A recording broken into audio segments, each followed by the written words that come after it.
Hello मित्रों, CL sir GS classes में आप सभी का स्वागत है। मित्रों, कल की क्लास में हमने भारतीय अर्थव्यवस्था के परिचय के बारे में आपको बताए थे।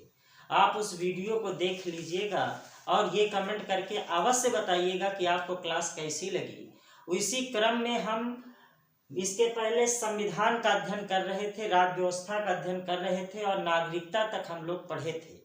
तो अब हम देखिए अर्थव्यवस्था और संविधान दोनों स्टार्ट कर चुके हैं। तो इसी तरह आपको क्लासेस उसमें मिलती रहेंगी और फिर इसी क्रम में आगे इतिहास और भूगोल, करंट अफेयर्स, हिंदी और अन्य विषय की भी क्लासें आपको मिलेंगी। तो आपको क्लासें कैसी लगती हैं आप कमेंट करके जरूर बताया करें। इससे हमें प्रोत्साहन मिलता है और ये भी पता चलता है कि बच्चों को क्या समस्या आ रही है कि नहीं, सारी चीज़ें क्लियर है कि नहीं। तो आज हम मित्रों मौलिक अधिकार का अध्ययन करने जा रहे हैं। तो ध्यान से समझना, ये क्लास लगभग 2 वीडियो या 3 वीडियो में आपकी होगी, क्योंकि ये लंबा क्लास है। भाग 3 और बहुत महत्वपूर्ण ये टॉपिक है। भाग 3 और जो आर्टिकल है अनुच्छेद 12 से लेकर के 35 तक मौलिक अधिकार का प्रावधान है। मौलिक अधिकार का प्रावधान है, तो ध्यान से समझना। सबसे पहले कि मौलिक अधिकार कहते किसे हैं, मौलिक अधिकार है क्या, इसके बारे में हम थोड़ा सा जान लें, फिर हम इसके आर्टिकल पे चर्चा करेंगे। तो जरा समझिए कि मौलिक अधिकार व्यक्ति के समक्ष, इसका मतलब आप जानिए, मौलिक अधिकार व्यक्ति के समक्ष ऐसे वातावरण का सृजन करती है जिससे व्यक्ति के अंदर निहित शक्तियों का वो उजागर कर सके। मौलिक अधिकार व्यक्ति के समक्ष ऐसी परिस्थितियों का सृजन करता है जिससे व्यक्ति के अंदर निहित शक्तियों का उजागर कर सके। अंग्रेजों के समय में हमें कोई मौलिक अधिकार नहीं था। अंग्रेज कहते थे चल बैठ तो हम कहते थे जी हुजूर, और कहते थे चल खड़ा हो तो हम कहते थे जी हुजूर। जितना वो कहते थे उतना हम करते थे। लेकिन जैसे ही हमें मौलिक अधिकार मिला, हम सरकार को चैलेंज भी करने लगते हैं कि जो मुझसे टकराएगा चूर चूर हो जाएगा। ये किसकी देन है? मौलिक अधिकार की देन है। जैसे ही व्यक्ति को मौलिक अधिकार मिला, इसी के साथ राजनीतिक लोकतंत्र की स्थापना हो जाती है। तो मौलिक अधिकार सबसे पहले अमेरिका के संविधान में समाहित किया गया। ये लिखित संविधान का हिस्सा होता है। ध्यान से समझना चीजों को। अमेरिका का जब संविधान 1789 में बना था तो उसमें मौलिक अधिकार शामिल नहीं था। बाद में अमेरिका के संविधान में मौलिक अधिकार को शामिल किया गया। भारत में तो मौलिक अधिकार जब संविधान बना था तभी मिल गया। मौलिक अधिकार अमेरिका में जो मौलिक अधिकार है वो प्राकृतिक तरीके से है, और जो भारत में मौलिक अधिकार है वो कृत्रिम है। कृत्रिम है। कृत्रिम का मतलब कि भारत में सीमित मौलिक अधिकार है। जो संविधान में लिखा है उसके अलावा हम मौलिक अधिकार की कल्पना नहीं कर सकते। जबकि प्राकृतिक मौलिक अधिकार वो है जिसे समय समय पर घटाया एवं बढ़ाया जा सकता है। तो ध्यान से समझना, अमेरिका की न्यायपालिका, अमेरिका की न्यायपालिका समय समय पर मौलिक अधिकार को घटा भी सकती है और बढ़ा भी सकती है। अमेरिका की न्यायपालिका समय समय पर मौलिक अधिकार को घटा भी सकती है, मौलिक अधिकार को घटा भी सकती है और बढ़ा भी सकती है। इसे घटा भी सकती है, इसे बढ़ा भी सकती है। इसलिए विश्व की सबसे शक्तिशाली न्यायपालिका अमेरिका की मानी जाती है। विश्व की सबसे शक्तिशाली न्यायपालिका कहाँ की है? अमेरिका की है। भारत में मौलिक अधिकार सीमित है, अर्थात जितना लिखा है उसके अलावा हम मौलिक अधिकार की बात नहीं कर सकते। दूसरी बात, मौलिक अधिकार को किसने, मैंने पहले ही क्लास में आपको बताया था, पंडित जवाहरलाल नेहरू, पंडित जवाहरलाल नेहरू ने मौलिक अधिकार को हृदय एवं आत्मा कहा, हृदय एवं आत्मा कहा, हृदय एवं आत्मा कहा। अगली चीज है कि जो मौलिक अधिकार है ये न्यायालय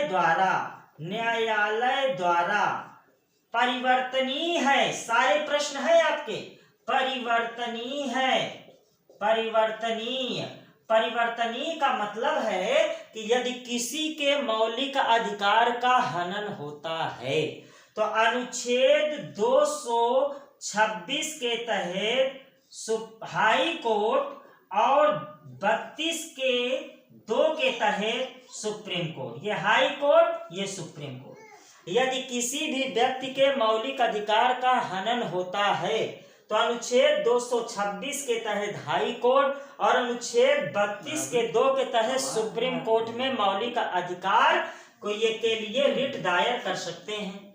अर्थात मौलिक अधिकार का संरक्षण प्रदान है। कहने का मतलब ये है कि मौलिक अधिकार के मामले में सुप्रीम कोर्ट और हाई कोर्ट को दोनों अधिकार प्राप्त है। वाद योग का मतलब ये होता है या परिवर्तनीय या इसी को कहते हैं वाद योग्य है, वाद योग्य। कहने का मतलब यदि किसी भी व्यक्ति के मौलिक अधिकार का हनन होता है तो अनुच्छेद 226 के तहत हाई कोर्ट अनुच्छेद 32 के तहत जो है सुप्रीम 32 के 2 के तहत सुप्रीम कोर्ट में उसके खिलाफ मुकदमा किया जा सकता है। यहाँ तक बात क्लियर है। 32 के 2 के तहत सुप्रीम कोर्ट बहुत सारी रिटें जारी करेंगी। तो आगे हम लोग बात करते हैं, पर कई चीजों को ध्यान से समझना। प्राकृतिक मौलिक अधिकार जो होता है ये असीमित होता है, ये असीमित होता है, और जो कृत्रिम मौलिक अधिकार है ये सीमित होता है। अमेरिका की न्यायपालिका समय समय पर मौलिक अधिकार को घटा बढ़ा सकती है, इसलिए विश्व की सबसे शक्तिशाली न्यायपालिका कहाँ की है? अमेरिका की है। पंडित जवाहरलाल नेहरू ने मौलिक अधिकार को हृदय एवं आत्मा कहा। मौलिक अधिकार के मामले में सुप्रीम कोर्ट और हाई कोर्ट को दोनों अधिकार बराबर अधिकार प्राप्त है। तो मैंने आपसे बताया कि मौलिक अधिकार व्यक्ति के समक्ष ऐसी परिस्थितियों का सृजन करता है जिससे व्यक्ति के अंदर निहित शक्तियों का वो स्वयं उजागर कर सके या निखार सके। आप जरा सोचिए कि अगर मौलिक अधिकार आपको ना मिला होता तो आप गुलाम होते, अपनी बात को न रख पाते। आज जो आप ये ऑनलाइन तरीके से पढ़ ले रहे हैं, तमाम सारी व्यवस्थाएं ये हो ना पाती। ये सब किसकी देन है? मौलिक अधिकार की देन है। तो इस चीज को आप ध्यान से समझ लीजिएगा कि ये सारे प्रश्न आपसे बनेंगे। भाग 3 अनुच्छेद 12 से 35 तक मौलिक अधिकार का प्रावधान किया गया है। मौलिक अधिकार व्यक्ति के समक्ष ऐसी परिस्थितियों का सृजन करता है जिससे व्यक्ति अपना विकास स्वयं कर सके। अमेरिका में मौलिक अधिकार असीमित है, प्राकृतिक है। वहां की न्यायपालिका समय समय पर मौलिक अधिकार को घटा एवं बढ़ा सकती है, जबकि भारत में मौलिक अधिकार सीमित है। जितना लिखा है संविधान में उसके अलावा हम किसी मौलिक अधिकार का दावा नहीं कर सकते हैं। पंडित जवाहरलाल नेहरू ने मौलिक अधिकार को हृदय एवं आत्मा कहा। मौलिक अधिकार न्यायालय द्वारा वाद योग्य है। किसी का हनन होता है तो हम सुप्रीम कोर्ट एवं हाई कोर्ट में उसके खिलाफ रिट दायर कर सकते हैं। इतनी चीजों को नोट कर लें तो आगे हम बात करें। बहुत महत्वपूर्ण चीजें हैं, जितना बोर्ड में लिखा दिखे सब बहुत महत्वपूर्ण है। आप इसे अच्छे से नोट कर लीजिए। चलिए आगे बढ़ते हैं हम लोग इसी क्रम में। ध्यान से समझते चले, पढ़ते चले। सारे क्वेश्चन आपके मिलेंगे, आप कोई भी परीक्षा दीजिए, क्योंकि कुछ हमें छोड़ना ही नहीं है। तो ध्यान से इसको समझें। आगे हम लोग बात करने जा रहे हैं, ध्यान से समझिए। मौलिक अधिकार 12 से 35 तक है, जिसमें अनुच्छेद 12 में, पहले इसका पूरा फॉर्मेट बता देते हैं। अनुच्छेद 12 में मौलिक अधिकार की प्रकृति का वर्णन है। मौलिक अधिकार के प्रकृति, मौलिक अधिकार के प्रकृति का वर्णन है। नहीं सॉरी, अनुच्छेद 12 में राज्य की परिभाषा है। राज्य की परिभाषा है। अनुच्छेद 13 में क्या है? अनुच्छेद 13 में मौलिक अधिकार की प्रकृति का वर्णन है। मौलिक अधिकार के प्रकृति का वर्णन है। अभी सारी चीजों को आपको मैं समझाऊंगा। अनुच्छेद 12 में राज्य की परिभाषा है, 13 में प्रकृति एवं स्वरूप है। इसको पूरा फॉर्मेट बना लीजिए। अनुच्छेद 33, 34 और 35 ये 3 आर्टिकल संसद को दिए गए हैं। किसको दिए गए हैं? संसद को दिया गया अधिकार है। संसद को दिया गया अधिकार है। कहने का मतलब 12 में राज्य की परिभाषा है, 13 में प्रकृति एवं स्वरूप है, 33, 34, 35 ये संसद को दिए गए अधिकार हैं। और अनुच्छेद 31 इसमें संपत्ति का अधिकार था, जिसे 44वां संविधान संशोधन के द्वारा विधिक अधिकार बना दिया गया और अनुच्छेद 31 समाप्त कर दिया गया। और अनुच्छेद 21 का जिसमें 6 से 14 वर्ष के बच्चों को 6 से 14 वर्ष के बच्चों को निःशुल्क शिक्षा का प्रावधान किया गया। निःशुल्क शिक्षा, पूरे फॉर्मेट को आप बहुत अच्छे से समझना। मैंने बताया कि 12 में राज्य की परिभाषा हो गई, 13 में मौलिक अधिकार के प्रकृति एवं स्वरूप हो गया, 33, 34, 35 संसद को दिया गया अधिकार हो गया, 31 संपत्ति का अधिकार था जिसे कानूनी या विधिक बना दिया गया 44वां संविधान संशोधन द्वारा, तो ये समाप्त हो गया। और 21 कक्का में क्या है? 6 से 14 वर्ष के बच्चों को निःशुल्क शिक्षा है, इसलिए इसे क्या कर दिया गया? जोड़ दिया गया। इस तरह से ध्यान से समझना, 14 से लेकर कहां तक बचा? 32 तक। 32 तक है ना? ये दोनों इधर निकाल दीजिए, तीनों इधर निकाल दीजिए, 31 समाप्त कर दीजिए। तो अनुच्छेद 14 से लेकर 32 तक 31 को छोड़कर, 31 को क्या करना है? छोड़ देना है। छोड़ देना है क्योंकि इसमें संपत्ति का अधिकार था और ये समाप्त हो गया। 14 से लेकर 32 के बीच में 31 को छोड़कर और 21 के का को जोड़कर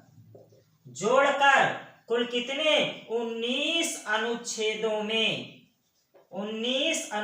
में मौलिक अधिकार का प्रावधान है। मौलिक अधिकार का प्रावधान है। ये पूरा पहले फॉर्मेट आप बना लीजिए, पूरे मौलिक अधिकार की सारांश। इसके बाद हम एक एक आर्टिकल की चर्चा तो करेंगे। कैसे? भाग 3 में है, अनुच्छेद 12 से 35 तक मौलिक अधिकार का वर्णन है, जिसमें अनुच्छेद 12 में राज्य की परिभाषा दी गई है, अनुच्छेद 13 में प्रकृति एवं स्वरूप, अनुच्छेद 33, 34, 35 संसद को दिए गए अधिकार, 31 समाप्त है क्योंकि संपत्ति का अधिकार था। अनुच्छेद 21 का जोड़ा गया, जिसमें 6 से 14 वर्ष के बच्चों को निःशुल्क शिक्षा का प्रावधान है।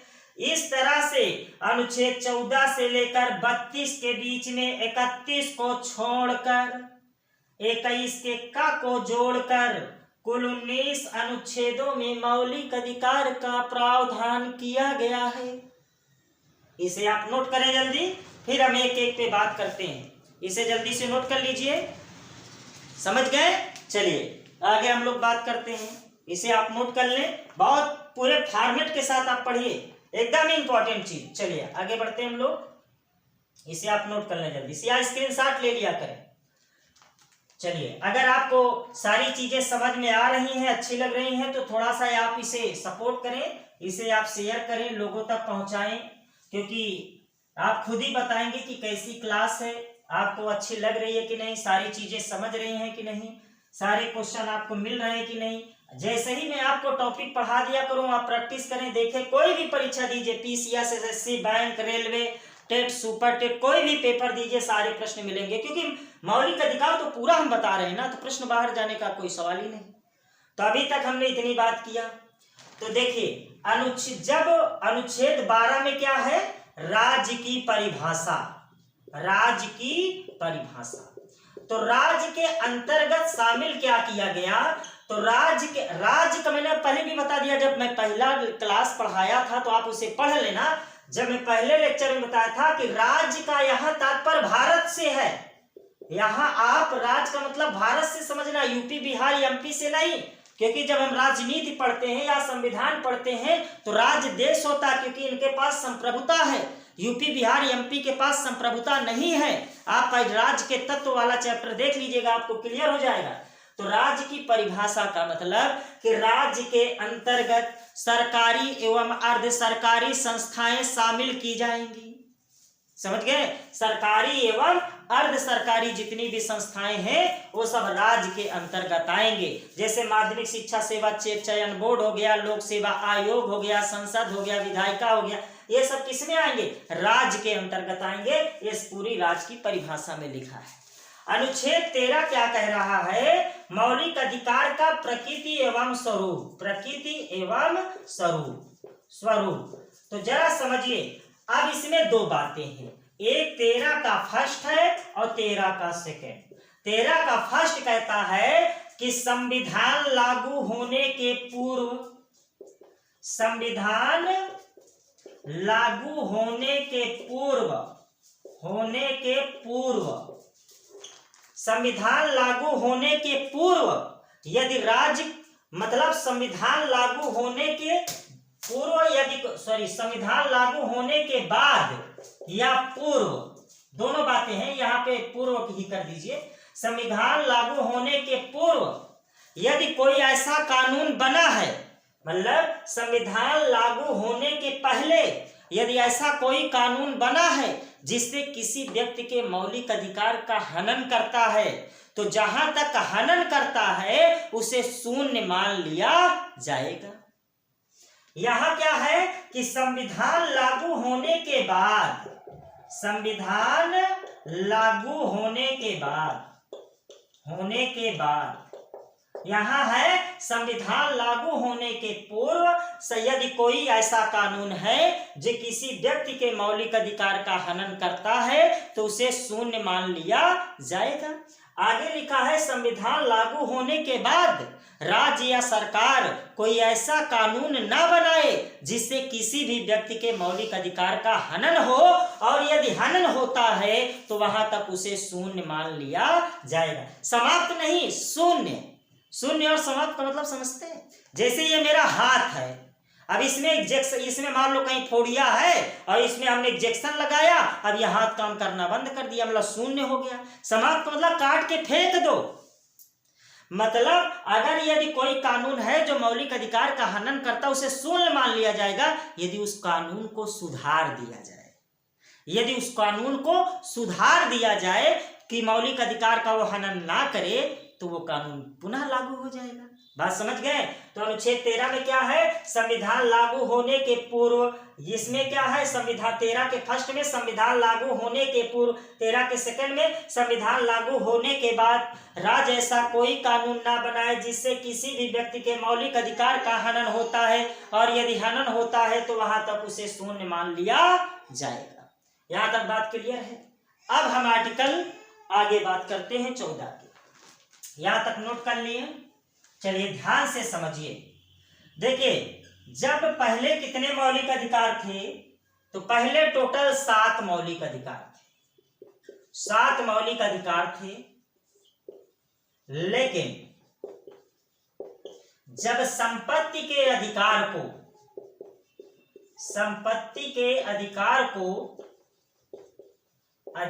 को कानूनी बना दिया गया, तब टोटल 6 मौलिक अधिकार हैं। इसको नोट कर लेना, बहुत महत्वपूर्ण है, यहां से प्रश्न आते हैं। 6 मौलिक अधिकार हैं। तो कौन कौन है? ध्यान से समझना। पहला है समानता का अधिकार।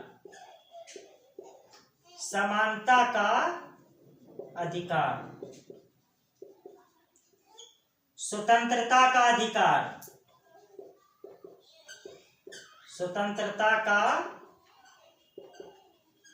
अधिकार। शोषण के विरुद्ध अधिकार, शोषण के विरुद्ध अधिकार, अधिकार। अगला है धार्मिक स्वतंत्रता का अधिकार, धार्मिक स्वतंत्रता का अधिकार, का अधिकार। अगला है शिक्षा एवं संस्कृति संबंधी अधिकार, शिक्षा एवं संस्कृति संबंधी अधिकार, संबंधी अधिकार। अगला जो 6वां है संवैधानिक उपचारों का अधिकार, संवैधानिक उपचारों का अधिकार, उपचारों का अधिकार। इसी को डॉक्टर बी.आर. अम्बेडकर ने हृदय एवं आत्मा कहा। तो ये कहां से है? ये है अनुच्छेद 14 से लेकर के 18 तक, 18 तक।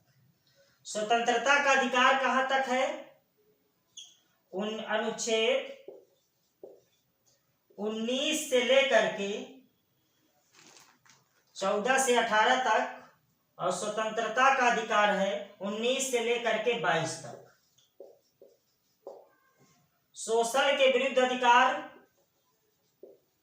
अनुच्छेद 23, 24 तक। धार्मिक स्वतंत्रता का अधिकार अनुच्छेद 25 से लेकर 28 तक। शिक्षा एवं संस्कृति संबंधी अधिकार अनुच्छेद 29, 30। 31 तो समाप्ति है, इसमें क्या है? अनुच्छेद 32। इसे आप जल्दी से नोट कर लें, सारी चीजें आप इसे जल्दी से नोट कर लीजिए। नोट कर लीजिए जल्दी से। तो बात क्लियर हो रही है? यहां कहने का मेरा मतलब ये है, पूरा फॉर्मेट के साथ समझे पूरी चीजें। अनुच्छेद 14 से 18 तक समानता का अधिकार, 19 से 25 तक स्वतंत्रता का अधिकार, फिर शोषण के विरुद्ध अधिकार, फिर धार्मिक स्वतंत्रता का अधिकार, शिक्षा एवं संस्कृति या अल्पसंख्यकों को दिया गया है। ये आपके 6 मौलिक अधिकार है। तो मित्रों, आज की क्लास में यहीं तक। कल से हम लोग यहाँ समानता के अधिकार एक एक को विस्तार से समझेंगे, बताएंगे। इस तरह से ये पूरा पढ़ेंगे। 33, 35, 34 के बारे में बताएंगे, संसद को दिए गए अधिकार हैं। तो इस तरह से हम क्रम से ये सारी चीजों को पढ़ेंगे। तो आपको क्लास कैसी लगी जरूर कमेंट करके आप बताया करें। जितने लोग क्लास देख रहे हैं आप कमेंट करके बताएं कि क्लास कैसी लग रही है, समझ में आ रहा है कि नहीं। तो सारी चीजें आप इसे शेयर करें, थोड़ा सपोर्ट करें, क्योंकि आप ही का चैनल है, आप ही के लिए है। तो आप लोग इसे शेयर करें, थोड़ा सपोर्ट करें और लोगों तक इसे पहुंचाने का प्रयास करें, यदि आपको अच्छा लग रहा हो तो। नहीं तो कोई बात नहीं। ठीक है मित्रों, बहुत बहुत धन्यवाद।